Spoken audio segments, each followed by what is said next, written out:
a week away from the first night of Passover. So tonight I'm finally cooking up those enormous lamb shanks that I showed you that were in my fridge. They were very expensive for whatever reason. There's like almost $25 of lamb shanks in here. And I'm really excited because I'm braising them right now on the stove for an hour and a half or so. And I wanted to talk through with you how I do my lamb shanks because the recipe is so delicious. It's not officially a recipe. I really just kind of wing it every time. But I wanted to talk through the steps with you in case you want to make them this week in preparation for Passover, or in case you want to serve lamb shanks for Passover, which is also delicious.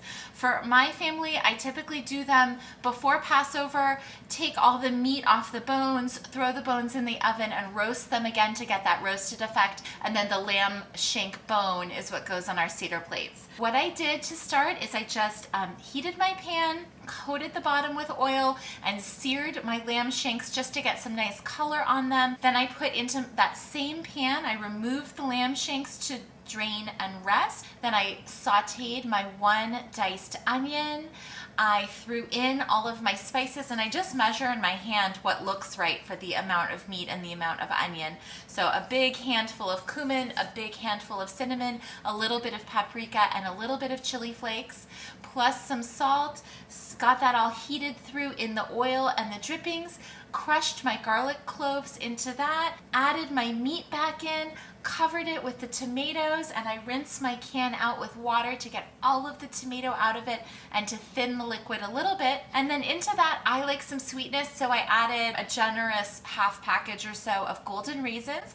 And then if you like to have beans, add a can or two of garbanzo beans that are drained, or tonight, since I don't have garbanzos, I'm going to use some white beans. Along with this, I am steaming some rice. We eat kitniyot over Passover, so it would be fine for our family to do the rice and the beans with this dish, but you could also omit those things and serve it over like a potato. What I showed you last year that I'm doing as well tonight is I took the peel from my onion that I used in this dish, and I put those peels in here in my pot of water and a little bit of vinegar, along with some eggs. And I'm gonna get that beautiful naturally dyed roasted egg appearance by utilizing my onion skins before throwing them in the compost pile. So that's all for our prep right here. We're still a week away from Passover, and we have postponed our practice seder with friends due to illness. So I'm not doing haroset tonight, but I'll probably do haroset midweek. And then first night of Passover, we're gonna be celebrating here. Happy Pesach preparation. And as always, thank you so much for being here. I hope this little tutorial about my lamb was helpful to you, and I'll see you back here on my channel soon.